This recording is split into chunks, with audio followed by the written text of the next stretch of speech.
అప్పుడప్పుడు హడావిడిగా చేసిన వంటలు టేస్ట్ కుదురుతాయి గదా! ఎందుకో జెప్తాను. ఈరోజు గూడా మస్తు హడావిడైంది. కిచెన్‌లోకొచ్చి వంట స్టార్ట్ చేస్తున్నా. కరెక్ట్ ఒక 10 నిమిషాలకి స్కూల్ వాళ్ళు కాల్ చేసిండ్రు. ఏ కాలొచ్చినా ఎక్కువ టెన్షన్ పడను గానీ, స్కూల్ వాళ్ళు కాల్ చేస్తే మాత్రం ఎక్కడ లేని టెన్షనొస్తది నాకు. హార్ట్ బీట్ ఎక్కువ అయిపోతది. ఏం జెప్తారో, ఏం వినాల్సొస్తదో అనేసి.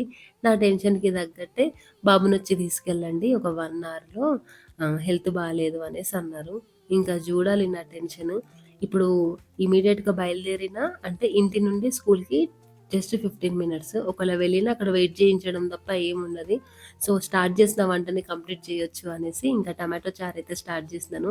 ఇంకా మళ్ళీ ఆలు ఫ్రై చేయాలంటే అంత టైం లేదు. అంత మూడ్ గూడా లేదు. టెన్షనే ఉండే. సో, టమాటా చారులోనే కొంచెం పెసరపప్పు వేసేసి దాన్ని మిక్సీ పట్టేస్తాను ఉడికిన తర్వాత.